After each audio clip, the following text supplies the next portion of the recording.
Hello, everybody. I wanted to talk through a particular situation that I think is interesting to those who are interested in structuring a small working group around a cause, right? And so I'm Kent from 214 Alpha, and let's say that your cause is, environmental. You want to improve the standards. Let's say your broader concerns are environmental, but let's say that you and your friends want to do something local, act local, think global, right? And let's say that your particular local consideration has to do with improving the environmental impact upon a watershed, which is, not a bad place to start. So how would that work, right? And so within our contemporary society, we're expected to structure our efforts into a charity. In the U.S., we call that a nonprofit. And then when you do that, then you're expected to seek assistance from those that are in the philanthropists, which might give money towards a cause, right? The bummer with that, I've actually used to run a nonprofit. I started and ran a nonprofit, and then I was on the board of the Tony Hawk Foundation, which is a nonprofit that generates millions of dollars. And I've learned a lot about the structure of that. The problem with structuring yourself as a charity is you're actually really limited in how much money you can put together.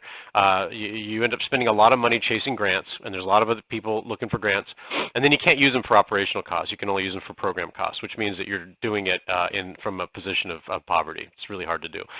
If you can get individual contributions from individuals or companies, you actually have more discretionary spending on that. So it's not that a nonprofit or a for cause is bad. It's just that when you're structuring it, when you're leveraging it to try to get donations, that's can be a little bit challenging.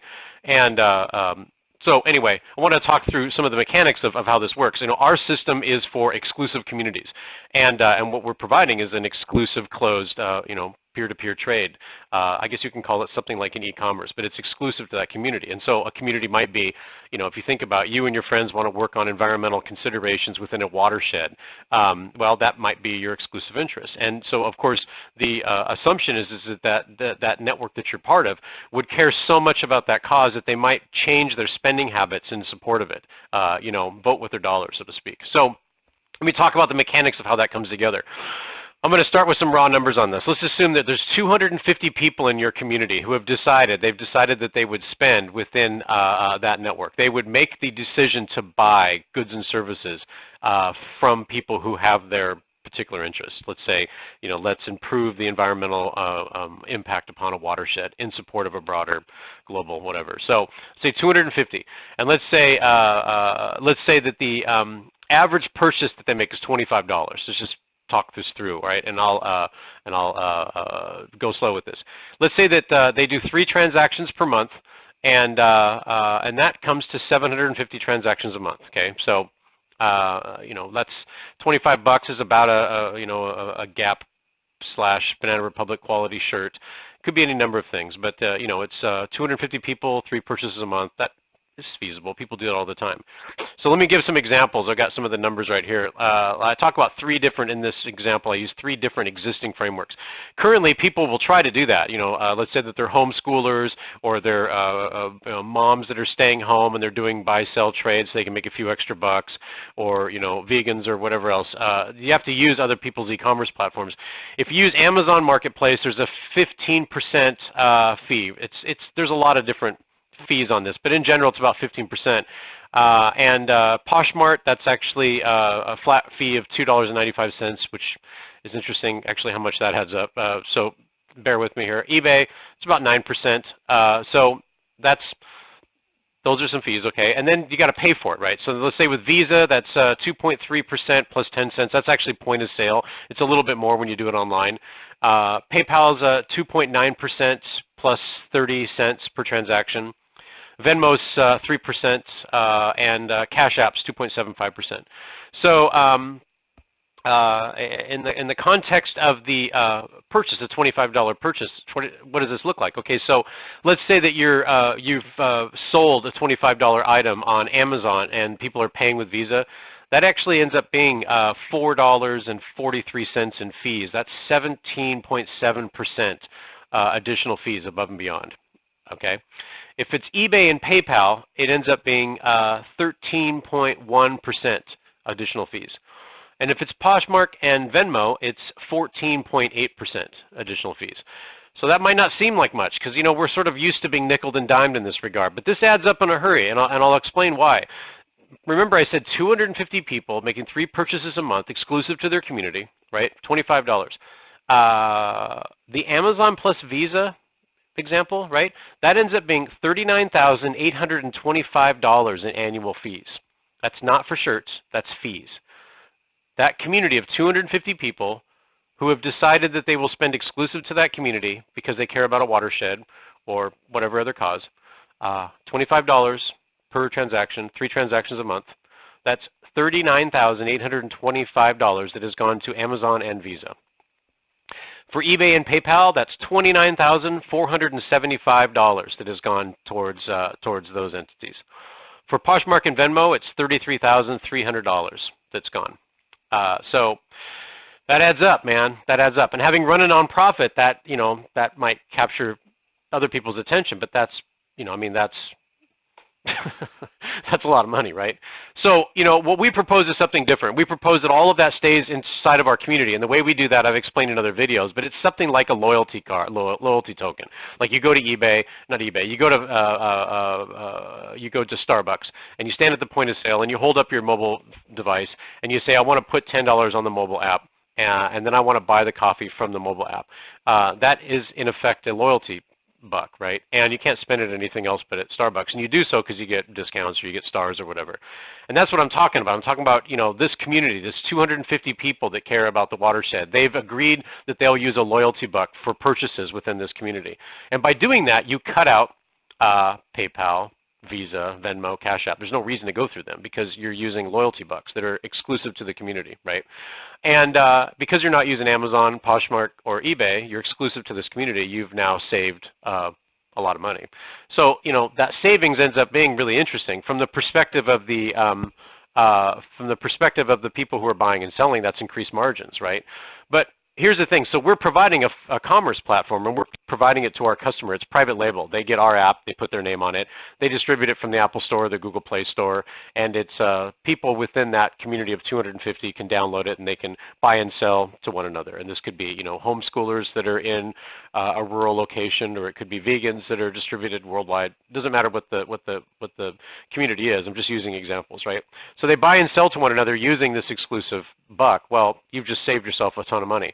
But it's a commerce platform, so the people that we work, our customer, right? So we work with the people like yourself, who would be somebody who says, I'm going to get this application, I'm going to put my community's name on it, and then I'm providing it to my community. What that might look like is that might actually look like the community app, right? Because that community app will be generating revenue that would help fund your cause, and let me show how. So we actually charge a transaction fee. Okay, it's negotiated, but let's say that you want to charge a 12% transaction fee, which ends up being lower than what the other guys do. But that is interesting because we don't keep those transaction fees. We actually share that with you in a very generous manner. Let's assume that 75% of those transaction fees actually goes back to you. So that ends up, given my example, right? Given my example of 250 people, $25 average sale, 3 transactions per month, that ends up being $1,687.50 per month that comes back to our customer in the form of transaction-based revenue. That's $20,250 in additional transaction-based revenue. And that's not just the only benefit. The group, your group, ends up getting, in this example, $20,250 in additional revenue. And those that are involved in the community, again, the base constraints is 12% transaction fee, and then we give 75% of that back to the community. Again, it's negotiated. Those that are using the platform for as consumers, they save $51.30 a year relative to using Amazon and Visa. So instead of using Amazon and Visa using this particular platform, they're saving $51 a year. Instead of using eBay and PayPal, they save $9.90. Instead of using Poshmark and Venmo, they save $25.20. That's per person. But per community, the savings for the Amazon and Visa is $12,825. For eBay and PayPal, that's $2,475. And for Poshmark and Venmo, that's $6,300. And the additional benefit is you have less improved trust by less fraud. and I wrote priceless because that seemed appropriate to me. I have this worksheet that I built this in that I'd be happy to share with you if you just contact us on 214alpha.com or go to our Facebook page. Our platform has 7 pre-integrated functions, and those functions are digital identity. This is so you don't get fake accounts. You have to verify who you are. So if somebody says that they care about the watershed in a particular region, they're going to have to verify that they are who they say they are. And by virtue of doing that, you already cut out a lot of the fraud that goes on. Second function is communication. It's like a chat-based communication. And that enables you to have group chats or individual chats for negotiating a particular purchase. Third one is commerce, buy, sell, trade, auction. You can do payment plans, subscription. You have a lot of sophisticated purchase capabilities there using this loyalty buck. Fourth one is banking. So a digital wallet. You can extend and receive currency. You could also do crowdsource funding, and you could do microcredit. So that's interesting in the context of what we're talking about here. You could actually build in incentives for people to do some crowdfunding in support of your cause. The fifth one is reputation. We have a reputation system that is bitterly resistant to fraud, right? It's not something that can be gamed with fake accounts, and you can't give a review until you've finished a transaction. So, and there's other considerations that I've elaborated upon in other videos, but already you've got the basis of a high trust platform, which is why I wrote improved trust, priceless, in terms of a benefit to the end user. The sixth function is arbitration, because you're going to have conflicts, and conflicts can be addressed peacefully within the community. They don't need to go to court. We use a private administrative process using Notary, which is admissible in all courts, but uses common law precedent.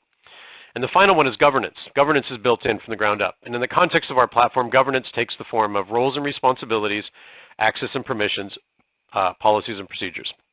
And then, there's an additional layer in there, and that there's, of course, people will put themselves in the position of stewards, and they're held accountable for what they're wanting to do. And if they can't pull off their job, which would be rated through the reputation system, then they would be placed on a performance plan, and if they can't, then they transitioned out in favor of somebody else.